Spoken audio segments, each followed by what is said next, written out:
So let's talk about that's been true about PlayStation since way back in 2006. Sony has a playbook when it comes to their big narrative driven games.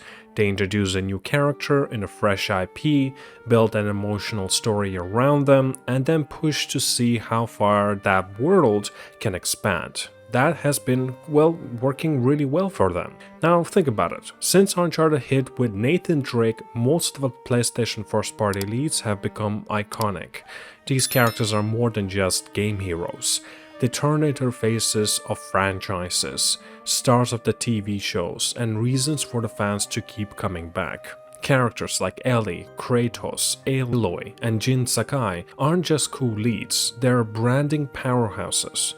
PlayStation used to have obvious mascots like Crash or Spyro, but today their faces changes every few years.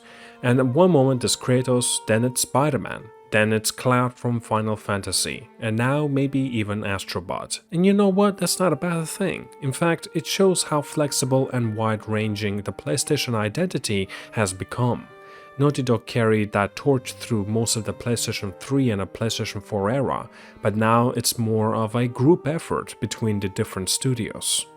Now, let's touch on and talk about Ghost of Tsushima. It was a massive success for Sucker Punch Productions, easily their highest selling game ever. Jin Sakai was the perfect character to guide us through that story. Calm, serious, and grounded in a samurai code.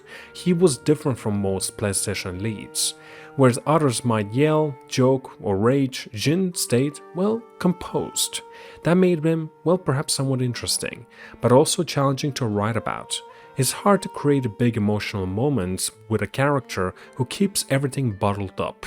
That's why Sucker Punch's decision to move on from Jin and focus on a new protagonist, Atsu, in Ghost of Yotei is quite a bold move. It surprised a lot of people. After all, most assumed Jin's story would continue in a sequel. But if you look at the structure of the first game, it kind of makes sense now. Jin's story wrapped up cleanly, the island of Tsushima was fully explored, and the narrative gave us a closure, including the Iki Island DLC. The new game Ghost of Yotei seems to be going in a fresh direction, and honestly, it is exciting. Just like Rockstar did with Red Dead Redemption 2 when they introduced Arthur Morgan instead of just bringing back John Marston. Sucker Punch is taking a risk here, and those risks can pay off in a big way. And when Red Dead Redemption 2 was first announced, a lot of people doubted Arthur and, started questioning, why not give us John again? But after playing the game, many of those same people now think Arthur is actually the better lead. That's the power of great writing and meaningful character development. Atsu could have the same kind of breakthrough as well. And from what we know, Ghost of Yotei follows Atsu as she hunts down the 6 outlaws who have killed her family, a group called Yotei 6. So yeah, this is a revenge tale, but that doesn't mean it has to be cliché. If done right, it could be deeply emotional and incredibly personal, especially if it takes themes like grief, justice, and identity. That's the kind of story that sticks with players long after the credits roll. It also helps that the setting is getting a major upgrade.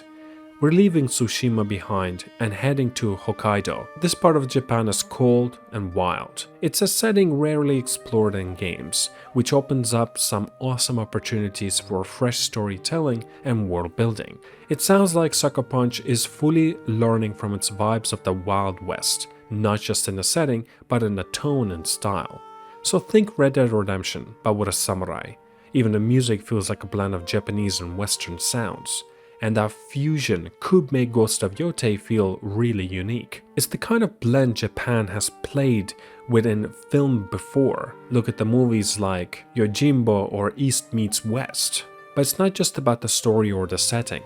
Gameplay and immersion matters as well. One thing Ghost of Tsushima nailed was exploration. Remember how you could swipe the touchpad and the wind would guide you instead of the minimap? That was brilliant. It made the world feel alive. Like it was, well, kind of like speaking to you. Add in birds and foxes and shrines, it all worked really well, even if some of the collectible stuff got repetitive after a while. Still, even with the beauty and style of Tsushima's world, the side content sometimes felt too copy and paste. You'd follow a fox, sit in a hot spring, or write a haiku, and while those things were cool at first few times, they didn't evolve much. That's where Ghost of Yotei could perhaps improve. If the world reacts to what you're doing, with the events that interrupt you or NPCs that feel truly dynamic, it could hit that Red Dead level of immersion.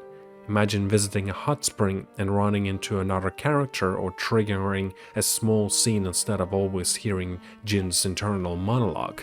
Tsushima's biggest flaw wasn't the combat or the visuals, it was the structure.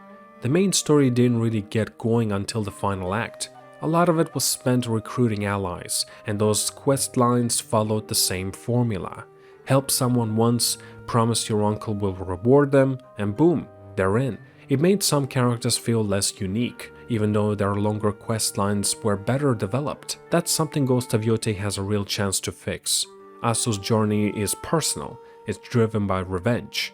Sure, but if the writers add nuance, moral weight, and depth, it would feel earned. It will feel real. Assassin's Creed tried something similar recently with its Assassin's Creed Shadows and couldn't quite stick the landing. Sucker Punch has the chance to do it far better. At the end of the day, the decision to move on from Jin wasn't exactly random. His story ended in Ghost of Tsushima. That final choice, whether to honor your uncle or walk away from the samurai path, was a perfect conclusion. Picking one of those endings is continuing a sequel would cheapen that moment. Instead, Ghost of Yotei gives us a new ghost, a new story, a new lens through which to explore this amazing world. And that's what makes it quite exciting. It's not just more about Tsushima, it's something similar but new. A spiritual sequel with the potential to be even better. Obviously, we'll have to wait and see how it will all deliver. But if it does, it could be one of the best PlayStation sequels ever made. And at that, thank you so much for watching, like and subscribe. I'll see you guys all and have a wonderful day.